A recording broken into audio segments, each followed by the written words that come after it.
Iyi ni radio BBC gahuza miryango ivugira i Londres kuri metero 19, 25, 31 na 41.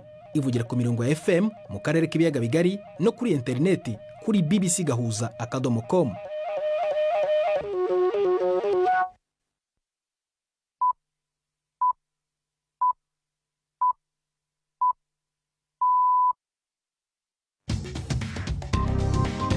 Ubu ni saa 10 n'igice ku isaha mpuzamahanga ya GMT, ni saa 12 n'igice ku masaha yo mu Rwanda no mu Burundi. Muri studio muri kumwe na Prudence Ngiyumva. Wiriwe hoteza amatwi BBC gahuza miryango huri hose ku isi, kaza kuri radio kuri bbcgahuza.com, kuri Facebook live mu buryo bw'amashusho no ku mirongo migufi ya shortwave. Dore ingingo zigenza amakuru turambora mu kanya kuri uyu wa mbere tariki 17 z'ukwa gatatu. Leta y'u Rwanda yatangaje ko icanye umubano wose n'Ububiligi.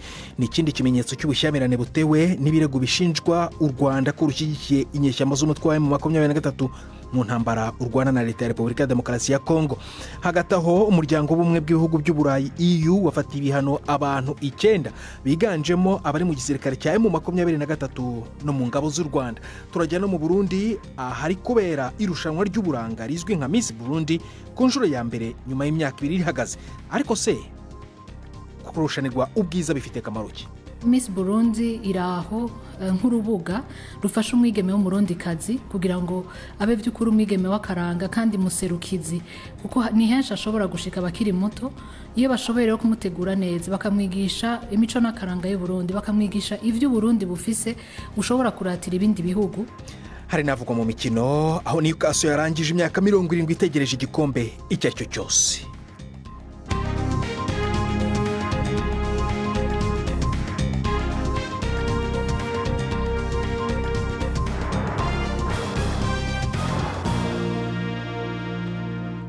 Ibyo byose n'ibindi bikuye muri aya makuru ni mu kanya nyuma yuko Jacques Nitegeka abagezaho incamake y'ingenzi avuga ku isi.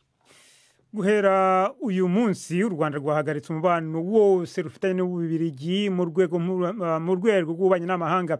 Leta y'Ububiligi yavuze ko iki ari icyemezo kidashyize mu gaciro, maze ivuga ko higiye kwihimura. Perezida w'u Rwanda Paul Kagame yashinje Ububiligi guharanira ko ibihano mpuzamahanga bifatirwa igihugu cye. Umubano hagati y'u Rwanda n'iki gihugu cyahoze kirukolonije warushijeho kuba mubi kubera intambara ibera muri Repubulika ya Demokarasi ya Kongo, aho bivuga ko Kigali inyeshyamba zo mu mutwe wa M23. Mu gihe u Rwanda rwatangazaga iyobokanwa ry'abadiplomate b'Ababiligi, ibihugu bigize umuryango w'ubumwe bw'Uburayi byatangaje ko byafatiye ibihano abantu 9 barimo n'abayobozi mu ngabo z'u Rwanda. Ministre w'intebe wa Canada Makani uyu munsi yari mu Faransa mu ruzinduko rwe rwa mbere hanze y'igihugu kuvaho arahiriye mu cyumweru gishize. Yahuye na perezida w'u Faransa Emmanuel Macron i Paris. Igihe bari bahagararanye, bwana Kani yavuze ko Canada izakomeza kuba inshuti ikomeye y'Ubufaransa n'Uburayi. Uruzinduko rwe rubaye mu gihe Canada iri mu ntambara y'ubucuruzi mu rwego rw'amahoro na Leta Zunze Ubumwe za Amerika zari zisanzwe ubundi izo nshuti ya hafi ya Canada banahahirana kurusha ibindi bihugu. Mark Carney: I want to ensure that France and the whole of Europe ndifuza kwizeza ko Ubufaransa ndetse n'Uburayi bwose bashishikajwe no gukorana na Canada, igihugu kitari cy'Uburayi gishishikajwe kimwe namwe no gukomezanya umubano ushyize mu gaciro na Leta Zunze Ubumwe za Amerika. Canada ni umufatanyabikorwa ukomeye wo kwizerwa w'Ubufaransa, dusangiye indangagaciro kandi tukazigaragaza mu bikorwa muri ibi bihe by'ubukungu n'imibanire ya politiki bitameze neza. During this age of economic and geopolitical crises. Ushinzwe ububanyi n'amahanga umuryango w'ubumwe bw'Uburayi yavuze ko ibisabwa n'Uburusiya kugira ngo intambara ihagarare muri Ukraine byerekana ko Moscow idashaka amahoro. Kaja Kallas yabivuze nyuma yuko Donald Trump atangaje ko azavugana na perezida w'Uburusiya Vladimir Putin ku wa kabiri kubijyanye no guhagarika iyo ntambara.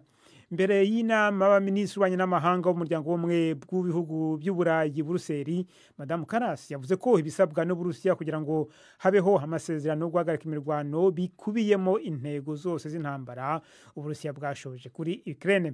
Ibiro bya perezida w'Uburusiya Kremlin byemeje ko perezida Putin azavugana na perezida Trump kuri telefoni. abategetsi muri Macedonia ya ruguru bari mu guhata ibibazo abantu benshi nyuma y'inkongi y'umuriro yadutse mu nzu y'urubyiniro maze hagafa abantu 60 muri iki gihugu. Bari mu cyunamo cy'iminsi 7 nyuma y'ako kaga kabereye mu mujyi mutoya wa Kochani ku birometero 100 uvuye mu burasirazuba bw'umurwa mukuru Skopje. Ni inkuru ya Guy Deleni mugezweho na Ivete Kabatesi.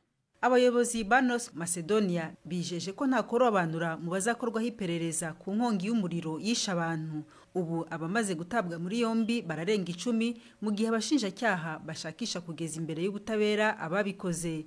Minisitiri w'Intebe Christian Mikoski yatangaje ko nta kubabarira kuzabaho yaba ku mwanya wari wo wose cyangwa ishaka rya politike umuntu ariho.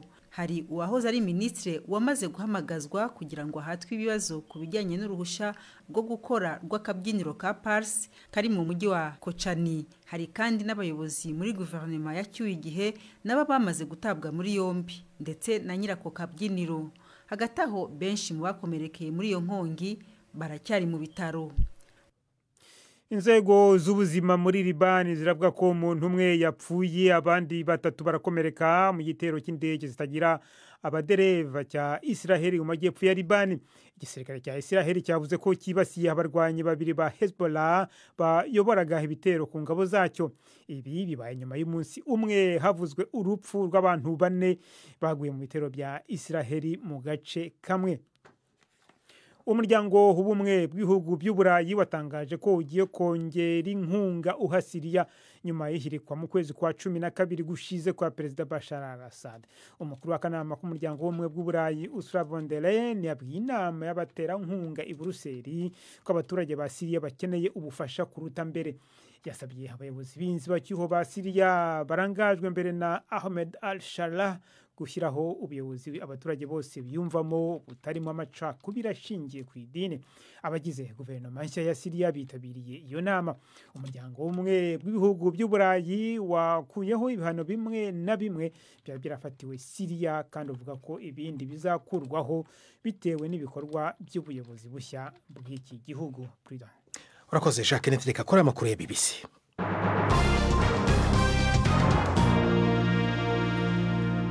Ikaze ku makuru arambuye duhera i Kigali ku nkuru mwumvise mu kanya y'uko leta yacanye umubano wose n'Ububirigi. Ni ikindi kimenyetso rero cy'ubushyamirane butewe n'ibirego bishinjwa u Rwanda ko rushyigikira inyeshyamba z'umutwe wa M23 mu ntambara urwana na leta ya Repubulika ya Demokarasi ya Kongo. Inkuru mugezweho na Prime Ndikumagenge uri Nairobi. Byatanguye hagati mu kwezi guheze igihe u Rwanda rwatangaza ko ruhagaritse ibikorwa byo gufashanya mu iterambere rwakorana n'Ububirigi. None bishitse ku isonga ryo guhagarika imigenderanire yose. Itangazo ry'ubushikiranganje bw'u Rwanda bujejwe imigenderanire rivuga yuko iyo ngingo yashitswe ko habanje kurabwa imvo nyinshi zose zishingiye kuco bwita ingendo y'ubukoroni bushasha bw'Ububirigi, ariko birasa nuko u Rwanda rwashavujwe kuruta nico rwita igikorwa c'Ububirigi cyo gukoka amakungu ngo afatire ibihano u Rwanda. U Rwanda rwagiriza Ububirigi igihugu cahoze kirutwara gikoroni kurongora umugambi mubisha wo gusabira ihano ico gihugu. Mwijambo yashikirije ibihumbi by'abantu muri Beka Arena kwa Mungu, Perezida Kagame nkaho ariko arabaza Ububirigi yagize ati nta soni ugira guhamagarira isi yose guteranira ku Rwanda koko. None ntibukeye na kabiri ingingo u Rwanda rwaciye rufata niyo guhagarika imigenderanire yose ako kanya nyene. Abahagarariye Ububirigi bose bakaba bahawe amasaha atarenga 48 kugira babe bavuye ku butaka bw'u Rwanda. Umushikiranganje w'Ububirigi ajejwe imigenderanire Maxime Prévost yavuze yuko ico gihugu naco kigiye gufata ingingo nk'izo. Umushikiranganje Prévost yanditse kuri X yahoze ari Twitter ko igihugu ciwe kibabajwe n'ingingo y'u Rwanda, ati iyo tutumvikanye n'u Rwanda ntibahitamwo kuganira. Prime Ndikumagenge, BBC gahuza miryango, Nairobi. Hagati aho umuryango w'ubumwe bw'ibihugu by'Uburayi EU wafatiye ibihano abantu 9 biganjemo abari mu gisirikare cya M23 ndetse no mu ngabo z'u Rwanda. Ibihano birimo gufatira umutungo wabo ndetse no kutagera muri ibi bihugu. Abafatiwe ibihano barimo n'abasivili bakora mu rwego rwo gucukura amabuye y'agaciro mu Rwanda. Inkuru ya Ale Majesté Barenga uri Buruseli. Mwitangazo ririmwo urutonde rw'abafatiwe ibihano rwahawe amesha makuru sinzi bari bagandagaje kuva mu gatondo ahabera iyo nama igisata cyo kumesha makuru c'ibiro by'ubumwe bwa Buraya mu rutonde rw'abantu 9 bafatiwe ibihano. Abazi imbere ni ntwazangabo n'abakuru muhari wa M23 hamwe n'intwazangabo mu gisirikare cy'u Rwanda na bamwe mu basivile. Ubumwe bwa Buraya bwagiriza kwegeranya ubutunzi bufasha urugamba rwa M23 mu buseruko bwa Repubulika ya Demokarasi ya Kongo. Mubazi imbere muri urwo rutonde ku ruhande rwa M23 ni Bertrand Bisimwa, icegera ca Corneille Nangaa arongoye AFC M23, ishami rya politike ry'umuhari wa M23.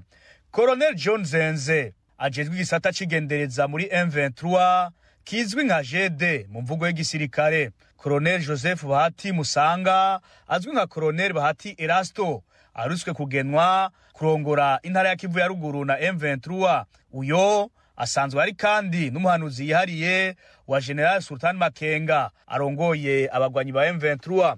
Ku ruhande rw'igisirikare cy'u Rwanda abaza kwisonga mu bafata ibihano ntwazagabo z'abapete ya generale mu gisirikare cy'u Rwanda.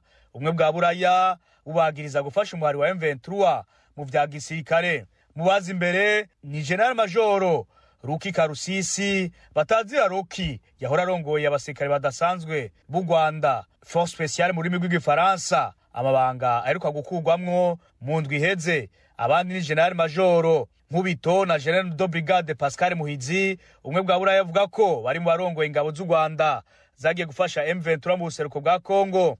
Mu bandi bafata ibihano harimo n'abasivile b'Abakongomani n'Abanyarwanda.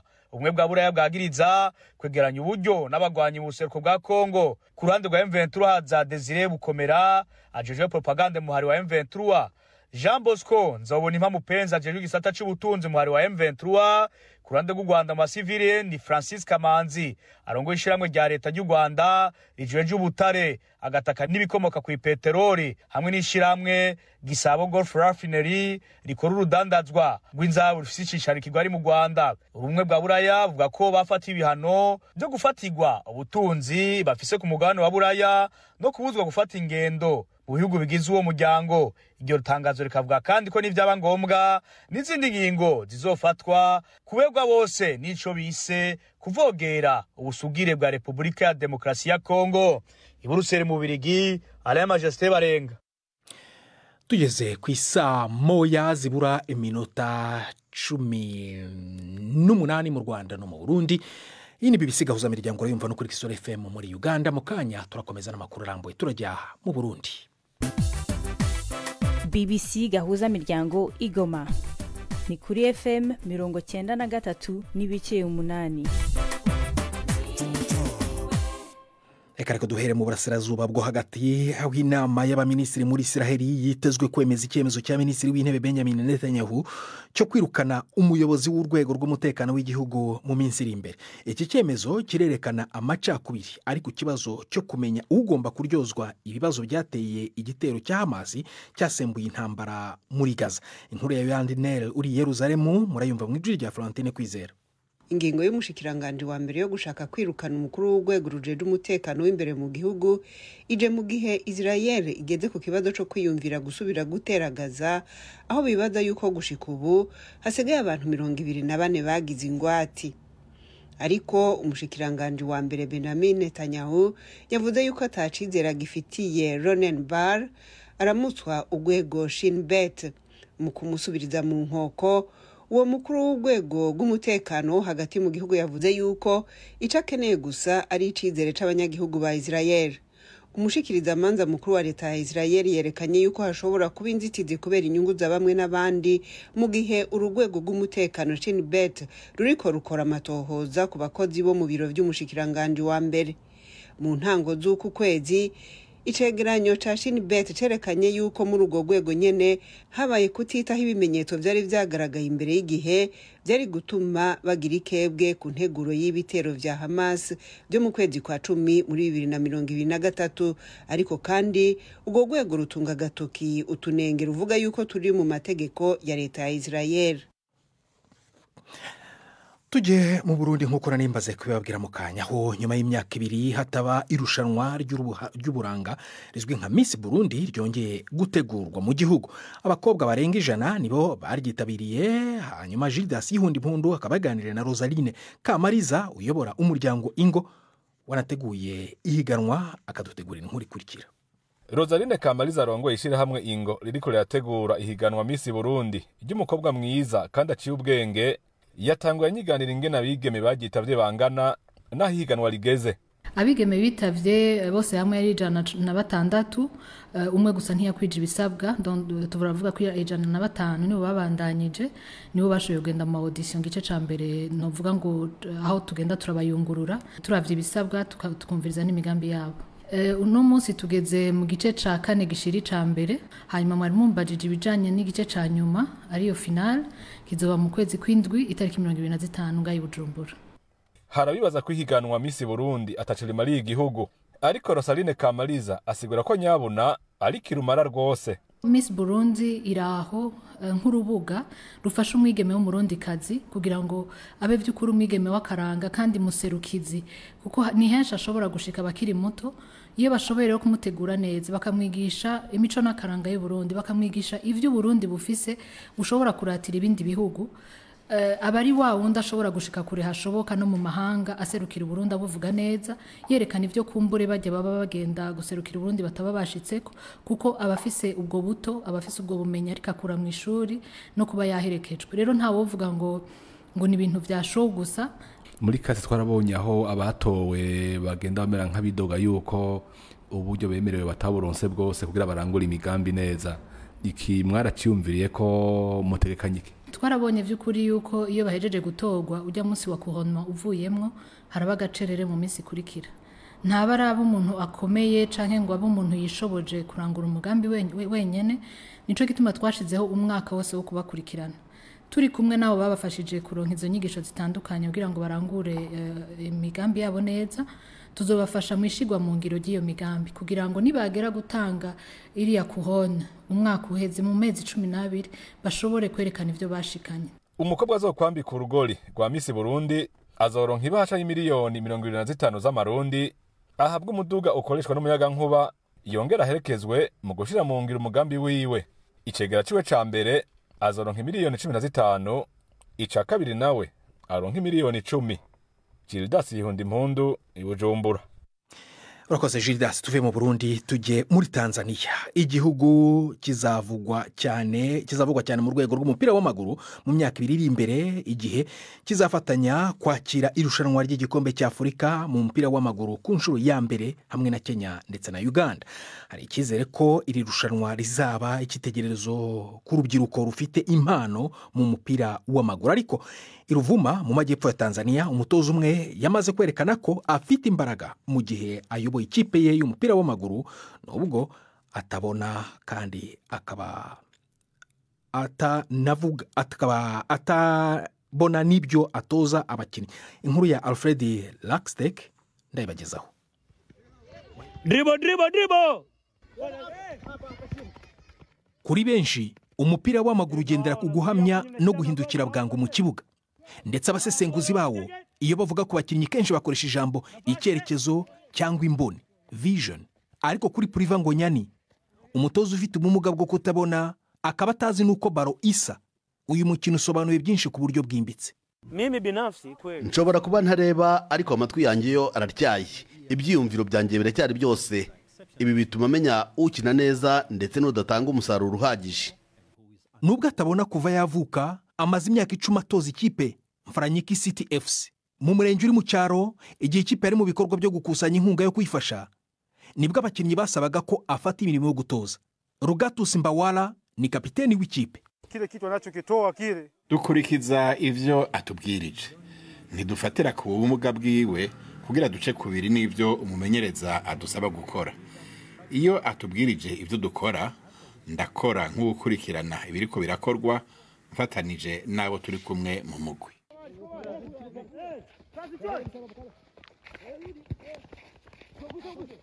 Muri iyi myitozo umutoza arebura abakinnyi ku mayeri bagomba gukoresha mu kibuga, kabone n'ubwo bafite ubumuga bwo kudashobora kuyabona.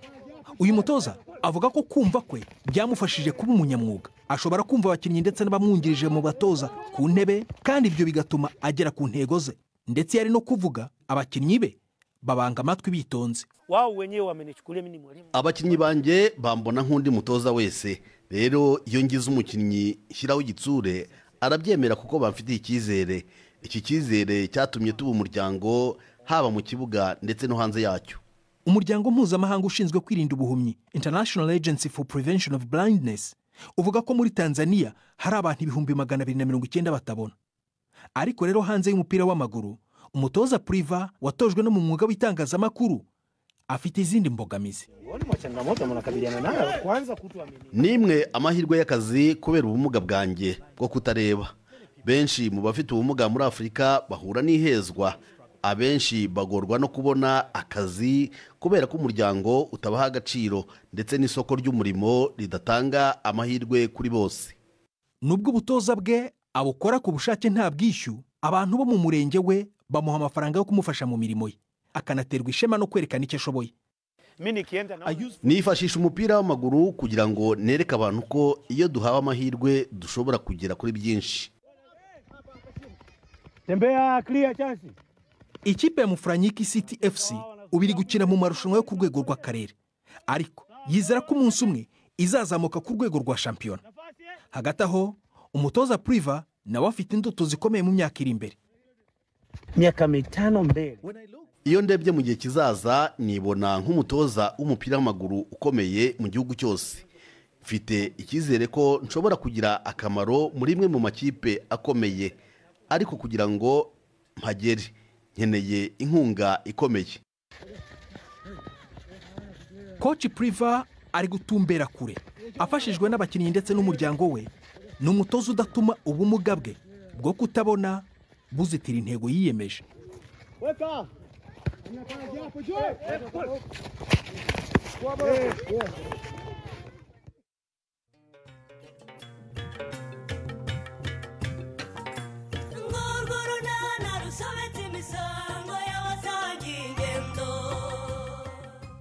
Mu kiganiro nacyo kuri wa kabiri twabateguriye. Babajwe n'iki Sereya? Niki cyabaye? Nyine nababajwe nuko hari inkuru nziza nari ngufitiye nkarara ntayikubwiye. Mana we, nibyo. Mbega ngo ndihombera. Sha nubundi mbwira rwose iyo nkuru ntaho yari yajya. Ni inkuru kise we? Umva, ejo natsinze icy'umutwe. Ye? Ni 12:45 kuri BBC. Isango rero ni hano kuri BBC gahuza miryango ejo ku wa kabiri, ntuzacikwe. Umva n'ukundi ushobora kumva ibiganiro bya BBC gahuza miryango. Ibiganiro bya BBC gahuza miryango mukunda nk'amakuru, imvo n'imvano, urunana, ikiganiro cy'abagore cyangwa abaza muganga, ubu biraboneka kuri podcast. Jya kuri bbcgahuza.com maze ushake ahari podcast. Amakuru yose yuko podcast ikora nuko wayishyira muri telefone yawe, byose urabihasanga. Reka dusubire i Kigali mu ijambo Yves Bucyana mu yavuga mu mikino. Imikino kuri BBC gahuza miryango. Mwireweho neza bateze amatwi BBC. Amakuru y'imikino nyahere muri shampiyona y'u Rwanda y'umupira w'amaguru. Ikipe ya Rayon Sport iyoboye urutonde rw'agateganyo, noneho idafite igihunga cya APR FC nyuma y'imikino yakinwe mu mpera z'icyumweru. Kuwa gatandatu APR FC niyo yabanje gukina na Gasogi United, amakipe yombanganya ubusa ku busa, mu gihe abafana ba APR FC bari biteze ko Rayon Sport nayo yatsikira imbere ya AS Kigali. Siko byagenze kuko Rayon Sport yatahukanye intsinzi y'ibitego 2-1. Iyo mikino yombi yatumye Rayon Sport yongera ikinyuranyo cy'amanota irusha APR FC, ava ku inota rimwe ajya ku manota 4 kuko Rayon Sport ifite 46 mu gihe APR FC ifite 42. Mu Bwongereza byari ibyishimo bivanze n'amarira ubwo ikipe ya Newcastle United ku munsi w'ejo yegukanaga igikombe cyayo cya mbere nyuma y'imyaka 56 yose. Newcastle United ejo yihereranye Liverpool iyitsinda ibitego 2-1 ku mukino wa nyuma w'igikombe cya Carabao. umukino wabereye ku kibuga cya Wembley. Iki kibuga Newcastle yasaga nk'itarakiragurije kuko yari imaze kuhakubitirwa ku mikino ya nyuma inshuro 9 zose kuva yatsindira umukino wa nyuma w'igikombe cya FA hari mu mwaka w'1955.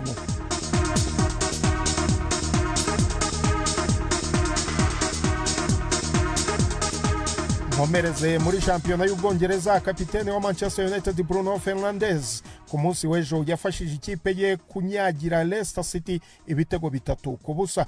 Uyu musore w'imyaka 30 ari mu bihe byiza cyane nyuma yo gutanga pase 2 zibyara ibitego no gushyiramo igitego cya gatatu. Ibi bikurikiye ibitego 3 yatsinze wenyine, ibyo bita hat-trick mu mukino wabahuje na Real Sociedad mu gikombe cya Europa League. Akaba mu mpera z'icyumweru cyabanjirije iki yari yatsinze igitego cyabahesheje inota rimwe ubwo banganyaga na Arsenal igitego 1-1. Ubagize ibitego 16 no gutanga imipira yavuyemo ibitego 15.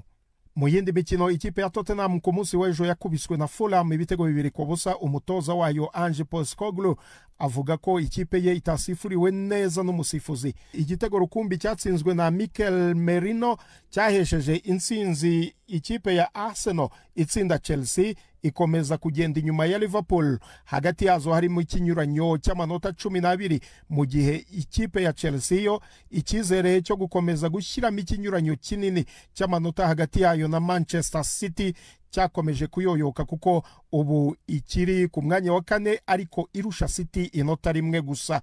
Ni mu gihe Manchester City yanganyije na Brighton 2-2 ku kibuga cya Etihad. Naho ikipe ikomeje gutungurana ariyo Nottingham Forest yiyongereye amahirwe yo kuzakina imikino itaha ya Champions League ubwo yanyagiraga Ipswich ibitego 4-2.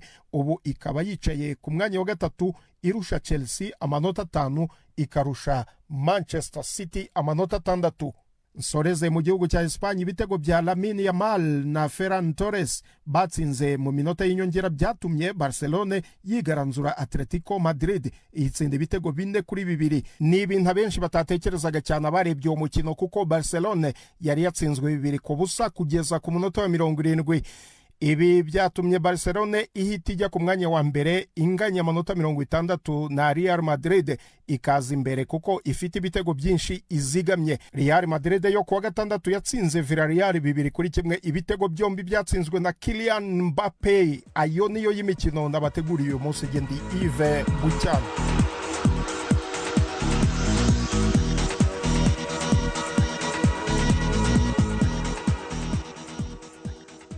Urakoze Yves Bucyana. Gusa nongera akantu gatoya gusa nkuko wari umaze kubivuga, gusa Barcelona nubwo inganya amanota na Real Madrid ariko ifite umukino w'ikirarane. Jacques aracyari muri studio kutwibutsa amakuru y'ingenzi avugwa ku isi.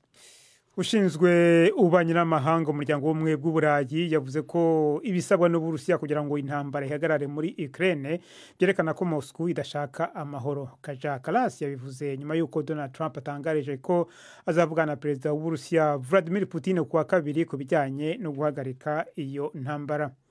Abategetsi muri Macedonia ya ruguru bari mu guhata ibibazo abantu benshi nyuma y'inkongi y'umuriro yadutse mu nzu y'urubyiniro maze hagapfa abantu 60. Inzego z'ubuzima muri Liban ziravuga ko umuntu umwe yapfuye abandi 3 bagakomereka mu gitero cy'indege zitagira abapilote cya Israel mu majyepfo ya Liban. Igisirikare cya Israel cyavuze ko kibasiye abarwanyi 2 ba Hezbollah bayoboraga ibitero ku ngabo zacyo. Umuryango w'ubumwe bw'Uburayi watangaje ko ugiye kongera inkunga uha Syria nyuma ihirikwa mu kwezi kwa 12 gushize kwa Perezida Bashar al-Assad. Umukuru w'akanama k'umuryango w'ubumwe bw'Uburayi Ursula von der Leyen yabwiye inama y'abaterankunga i Buruseli ko abaturage ba Syria bakeneye ubufasha kurusha mbere. Yasabye abayobozi b'inzibacyuho ba Syria barangajwe mbere na Ahmed al-Shalah gushyiraho ubuyobozi abaturage bose biyumvamo. Urakoze Jacques. Nitegeka nanjye mbere kuva muri studio nababwira ko leta y'u Rwanda yatangaje ko icanye umubano wose n'Ububiligi iki kikaba ari ikindi kimenyetso cy'ubushyamirane hagati y'ibihugu byombi butewe n'ibirego bishinjwa u Rwanda ko rushyigikira inyeshyamba z'umutwe wa 23 mu ntambara rurwana na Kongo, ibirego u Rwanda rwamye ruhakana. Naho umuryango w'ubumwe bw'ibihugu by'Uburayi EU ukaba wafatiye ibihano abantu 9 biganjemo abari mu gisirikare cya M23 no mu ngabo z'u Rwanda. Bakuru yo kuri uyu wa mbere tubagarukirije aha, ushobora kongera kwasanga kuri bbc.gahuza.com. Yarabowe na Nini Iradukunda, ndi Prudence Nyumva akoze guhita mu BBC Gahuza Miryango. Uraraharyana.